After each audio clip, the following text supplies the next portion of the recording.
Halo semuanya, selamat datang kembali di channel ini. Di video kali ini seperti biasa Mimin akan merangkum sebuah film action yang penuh misteri, konflik geng, dan aksi balas dendam. Film ini bercerita tentang seorang pria yang berusaha mengungkap kematian sang adik. Namun semakin jauh dia mencari jawaban, semakin banyak rahasia gelap yang justru terungkap. Oke, tanpa berlama-lama lagi, inilah dia, Nocturnal. Di awal film kita perlihatkan seorang pria bernama Song Tae yang sedang dalam kondisi mabuk berat.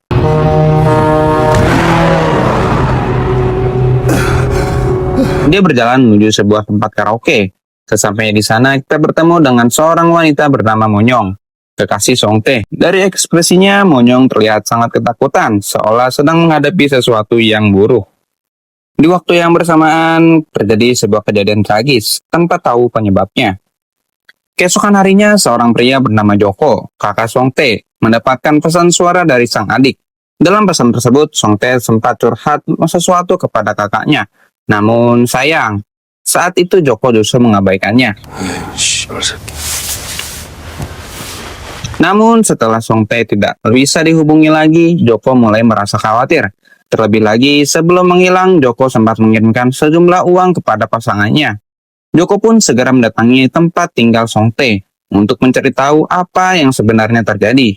Bukannya menemukan jawaban, Joko justru mendapati tempat tersebut dalam kondisi berantakan dan kumuh. Karena Song Tae diketahui merupakan bagian dari geng Solo, Joko kemudian menemui bos geng tersebut untuk mencari informasi. Sang bos mengatakan bahwa dirinya akan membantu mencari tahu keberadaan Song Tae.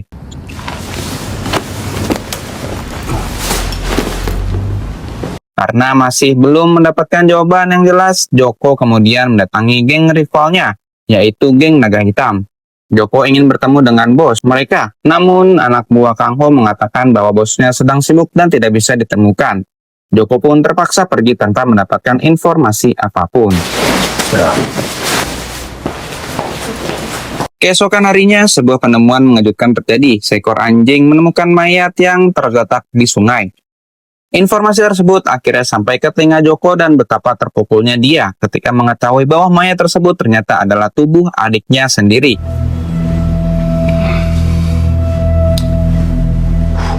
Song Tae telah meninggal.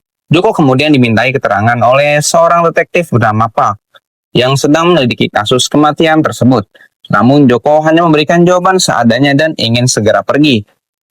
Sampai akhirnya detektif Park menggunakan satu fakta penting. Tempat kejadian perkara ternyata adalah sebuah tempat karaoke, tempat Monyong bekerja. Mendengar hal itu, Joko mulai curiga. Dia menduga kematian Song Tae mungkin berkaitan dengan konflik antara geng Solo dan geng Naga Hitam. Tanpa membuang waktu, Joko langsung pergi mencari Kang Ho. Namun ketika melewati sebuah gang sempit, Joko tiba-tiba dihadang oleh anak buah geng Naga Hitam, dan pertarungan pun tak bisa dihindari.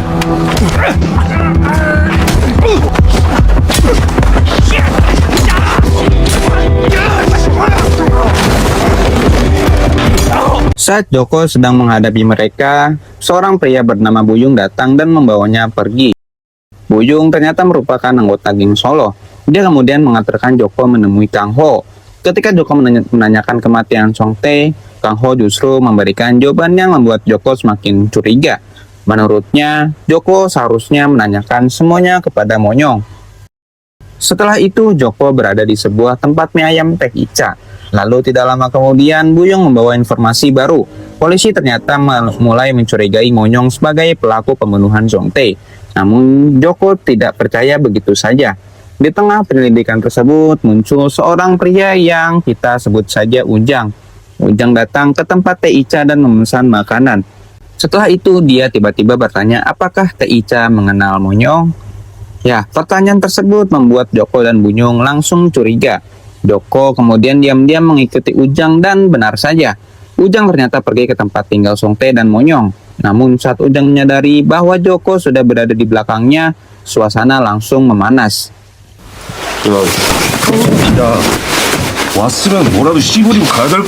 Belum sempat mereka mendapatkan jawaban, detektif Park kebetulan datang dan membawa mereka ke kantor polisi untuk dimintai keterangan. Di sanalah terungkap bahwa Ujang sebenarnya adalah seorang penulis novel. Dan yang lebih mengejutkan lagi, judul novelnya adalah Nocturnal. Isi novel tersebut ternyata sangat mirip dengan kasus kematian Song Tae. Dalam cerita novel itu, terdapat seorang wanita yang ingin membunuh suaminya karena sang suami merupakan seorang pemabuk, pecandu, sering melakukan kekerasan dalam rumah tangga dan membuat kehidupan sang istri semakin menderita. Ujang tentu saja membantah bahwa novelnya memiliki hubungan dengan kematian Song Tae. Menurutnya, kemiripan tersebut hanyalah kebetulan semata. Namun, Joko semakin curiga. Dia merasa novel tersebut mungkin menyimpan petunjuk penting. Terlebih lagi setelah kematian Song Tae, Monyong tiba-tiba menghilang tanpa jejak. Joko kemudian membaca novel tersebut dengan teliti. Dari isi cerita itu, dia menemukan kemungkinan petunjuk mengenai keberadaan Monyong sekarang. Joko akhirnya mendatangi sebuah rumah adik Monyong dan menanyakan keberadaannya. Namun pria tersebut memilih untuk diam. Joko kemudian mencoba meyakinkan bahwa meskipun Song Tae pernah melakukan kesalahan, membunuh seseorang bukanlah jalan keluar. Lalu adik Monyong menjawab seperti ini. 살아있어봤자 누나 핏물이나 빨아먹을 인간인데. Keesokan harinya Joko kembali mencari keberadaan Monyong dengan membawa foto anak Monyong. Dia menemui Teh Ica. Setelah mendapat tekanan, Teh Ica akhirnya memberitahukan keberadaan Monyong. Joko dan Buyung pun langsung berangkat mencarinya. Di perjalanan, Buyung bertanya kepada Joko apa yang akan dia lakukan jika berhasil menemukan Monyong. Joko memberikan jawaban yang cukup mengerikan. Dia berniat mengirim Monyong menyusul Song Tae. Artinya Joko berniat membunuh Monyong. Sesampainya di tempat yang diberitahu Teh Ica, Joko langsung mencari Monyong. Tanpa assalamualaikum, dia langsung masuk ke tempat itu.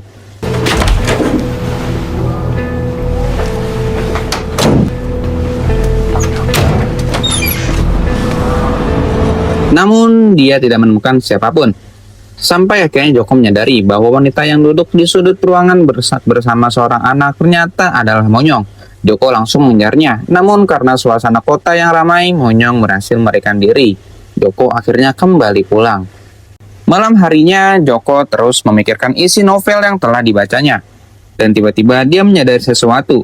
Sementara itu, Ujang juga sedang mencari Monyong. Namun alasannya berbeda. Dia khawatir sesuatu akan terjadi kepada Monyong jika Joko berhasil menemukannya lebih dulu. Di sisi lain, Detektif Kim menemukan fakta baru dari wawancara Monyong dengan Ujang. Isi curhatan Monyong ternyata memiliki banyak kesamaan dengan cerita dalam novel Nocturnal. Monyong memang memiliki suami yang pemabuk dan mengalami masalah kecanduan serta kekerasan dalam rumah tangga. Yang lebih mengejutkan lagi, Joko sebagai kakaknya ternyata tidak banyak membantu ketika Song Tae melakukan kesalahan. Dari sinilah mulai terlihat bahwa kasus ini jauh lebih rumit daripada yang selama ini mereka pikirkan. Sementara itu, Joko, Ujang, dan Detektif Kim terus mencari keberadaannya. Saat pencarian berlangsung, mereka sempat kesulitan menemukan Monyong. Namun ketika akhirnya mereka berhasil menemukannya, sebuah tragedi kembali terjadi. 뭐야?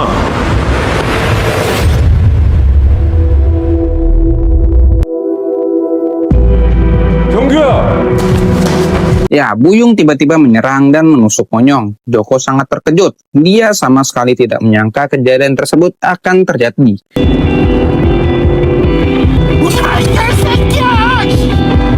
Joko kemudian mengejar Buyung dalam keadaan panik. Buyung mencoba melarikan diri hingga akhirnya mengalami kecelakaan. Dan dari sinilah kebenaran mengenai kematian Song Tae akhirnya terungkap.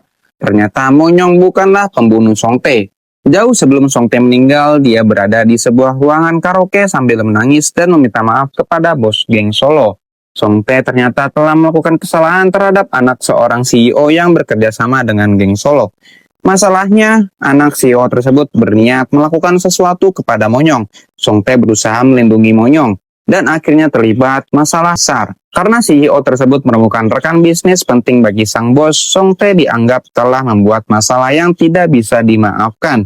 Dan inilah yang terjadi.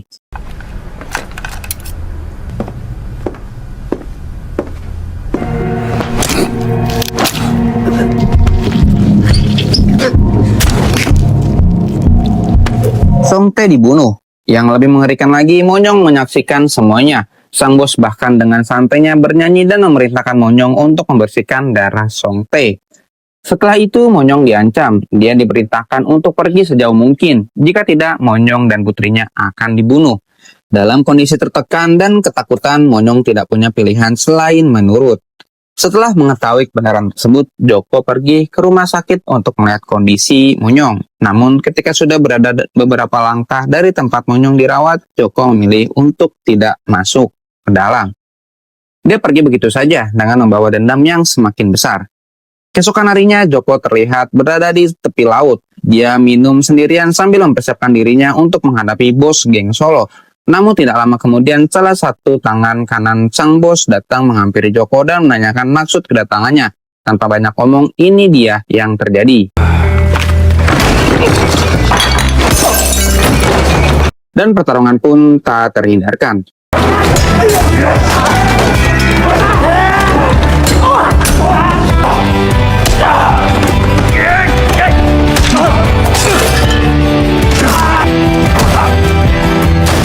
Dengan palu yang menjadi senjata andalannya, Joko berhasil menghabisi satu persatu anak buah geng Solo.